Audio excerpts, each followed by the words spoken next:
Cup week here in New Zealand, catching up firstly with Blair Orange. Blair, thank you very much for joining me. You're welcome. Leading New Zealand driver on both islands. Are you leading driver on both islands? That might sound silly, but on the south and the north, or is there one island that you drive more winners at? Yeah, definitely the South Island, being probably 95% of my winners come from. Do drive Manawatu and Auckland in the carnivals, but yeah, definitely most of them come from the south. So you don't go Friday nights, like if you can help it, you try and stay down here on the south, except for if it's the big races? Yeah, I don't generally go to Auckland, only for the carnivals and the bigger races. So it's generally when a horse from home travels up for the major races. That's when you're up there. You guys, you don't have as many races as what we do in Australia, but here in New Zealand, you still have quite a few. You have big cards like Rangiora. How many have you got here today at Rangiora? You must have about 8 drives, do you? Yeah, I think about 8 today. So yeah, we generally race twice in our region, and once down south, Invercargill, Wyndham, Winton. So generally 3 meetings to 4 a week sort of thing. Do you enjoy that part, like being able to have a day or two off? Yeah, well, I can't get one of them. Still go to the stables every morning when I'm not racing, so yeah, show my face when I can.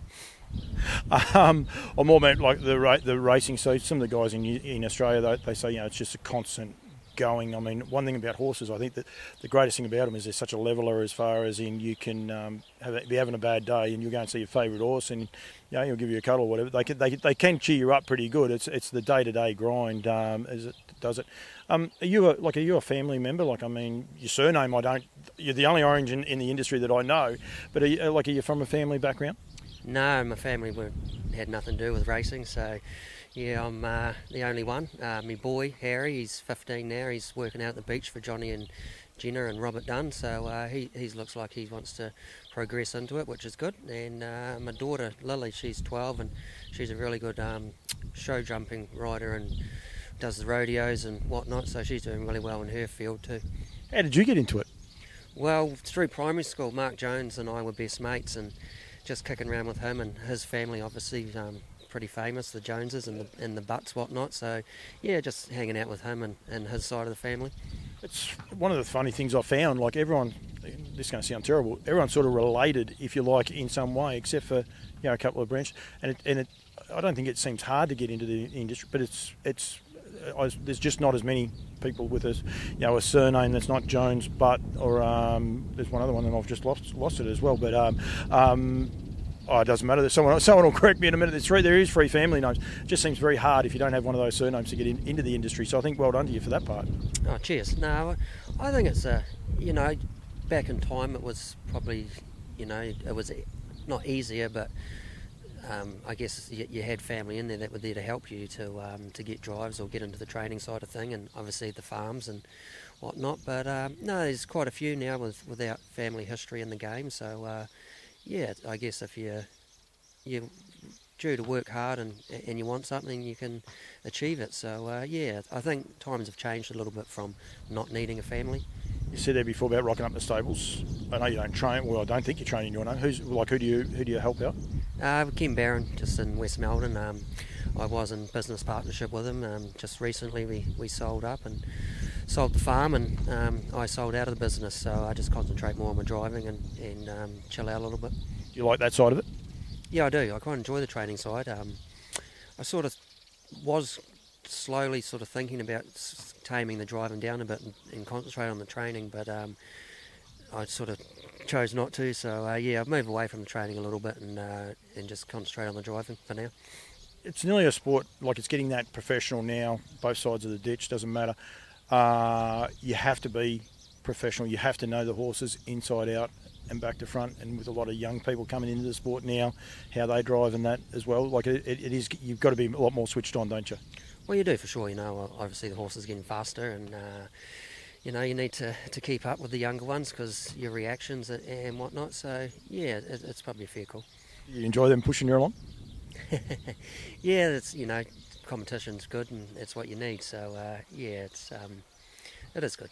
Your driving copy that in the New Zealand Cup, and we'll get on to him in a sec. But best horses you've been associated with, because there'll be a lot of Aussies will be watching this. Some of the better horses you've been associated with. What was your first real good horse you got a chance on?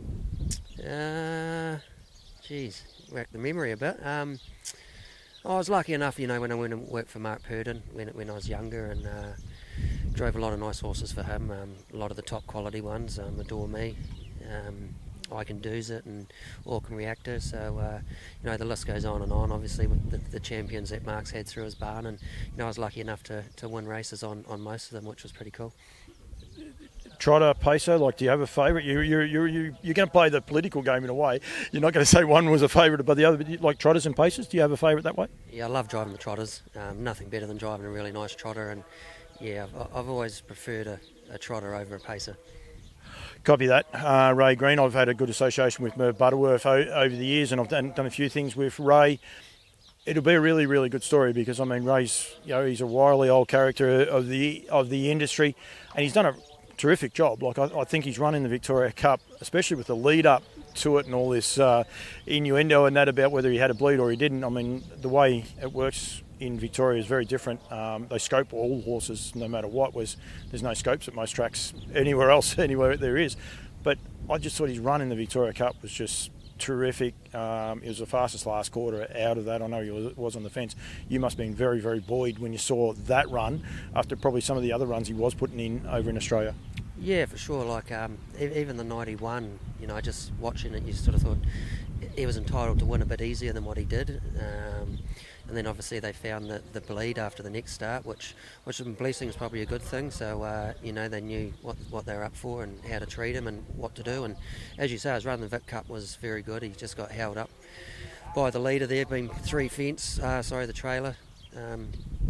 But I thought he did get to the line very good on what was a quick quarter. So and then his two runs back to New Zealand, and I went and drove him in Auckland a couple of starts ago, and I was off 50 odd metres over 2-2, which it's very, very hard to win no matter who you are over a short trip off that mark. So he gave me an amazing feel that night, and pretty happy to be sitting behind him. How do you go through that?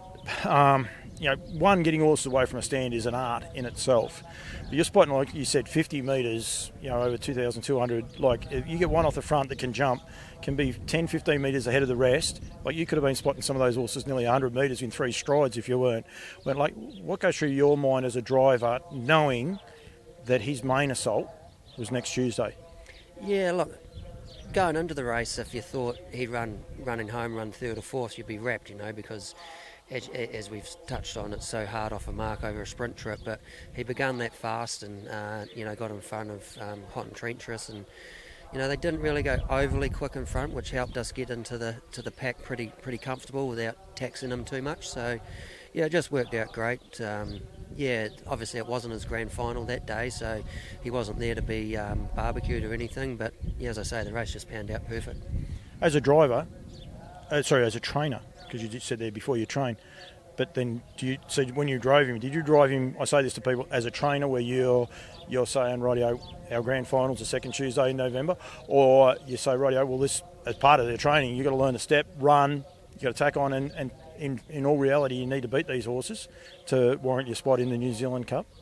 Not really. The horse, as I say, wasn't there to be barbecued or anything, and he had bigger fish to fry, which hopefully he does. But I just had in my mind that I wasn't going to knock him around too much without getting myself in trouble as well, with the bloody RIB and that. So I was in the mindset where I was going to protect him anyway, to make sure he didn't come off the track a buggered horse. So as I say, everything worked out perfect, and he done the rest.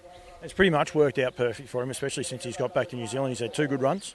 I presume as he arrived here on the South Island, I think he came Wednesday. I think most of them come Wednesday. Is he in good stead himself? Yeah, he is. He flew in Tuesday, and Ray and the horses actually stay at my place, which links on to Ken's farm, and he's over there, and it's nice and peaceful there. There's just my daughter's riding horses there, so they settle in well, and he seems really good, and jogged yesterday, I think it was, and he looked pretty bright. So Ray's happy with him, so I'm happy. He's a beautiful horse. You can sit there and look at him all the time.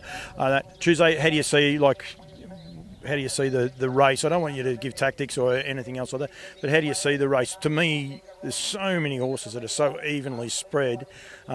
Maybe your bloke's a little bit forgotten about what he has been able to achieve over the journey, but how do you actually see the race? Is it going to be a battle of tactics, this race? I think it is every year, but is this year going to be a battle of tactics more so? I think so, because obviously with the Telford's 2 runners and Mick Stanley's horse drawn out the back, they're going to be having to do 3 wide work at some stage. So, no horse is good enough to be put in the race. But, I'm pretty happy with my draw, just a touch out wider. And, if he does begin pretty good, I don't think there'd be many there that would park him. So, we'll be going in search of the lead if he does begin good enough. But, Spankin begins very fast, and Self Assured's just seems to be racing a touch below his best. And Akuta, the new kid on the block, and Old Town Road, they're all winnable chances. But, I'd like to think that there wouldn't be anyone there that would park him if he begun good enough. You've got that Majestic Cruiser factor as well. Like, he's had the 2 runs over miles off a long spell, hasn't had a stand. He's here. Jace knows how to travel horses. So it's just, I love it. I think the build up to it is just awesome, and there is so many chances. And like Tuesday, you had the trial day. The Purdons took their horses in there Tuesday morning. They didn't take them to the trials, and you see Rock and Roll do step and run great time. Krug was terrific chasing him home. I mean, there's so much. There is so much going on, and anyone could pick a horse. The rest of the day, it's a huge day. What I think Gary Woodham just said then, 13 races. How many drives have you got for the day? I think I've got 12 for the day, so just missed one of the races at this stage. It's on the ballot, but it's a big day. It's an enjoyable day, and it's a long day, but as I say, it's pretty enjoyable. It's about 6.5 hours of racing, I think, isn't it? Yeah, pretty much, I think. We'll have to wait a while to have a beer that day. What about, I don't like giving, no, we won't even ask you. I don't do that anyway, and it's not fair on you because of that. Blair, thank you. Thanks for joining me. Thanks for giving a bit of insight into yourself as well. There'll be a lot of people that don't know who you are, mate. Good luck with copy that, and it'll be a great story. I think I can imagine, see the look on Ray's face. You might enjoy a quiet ale if you happen to win it again, that's for sure. Yeah, we definitely did last year, that's for sure. We celebrated pretty good, but it's great that Ray's down here this year with the COVID all gone now, so it'd be lovely to pull it off again for him. He doesn't mind a quiet little ale when things go the right way either, does he? No, Ray, he's a funny man. He's great to talk to. He's got some great stories from yesteryear and whatnot, and he's so casual and calm, and he's just a great fella. Well, thank you very much for joining me, mate. I think you got this race off as well, but other than that, you've had pretty much every other race. Thank you. Good luck with copy that, mate, and hopefully I'll interview you afterwards at some stage if we get a gap between races. Sounds good to me. Cheers. Thanks,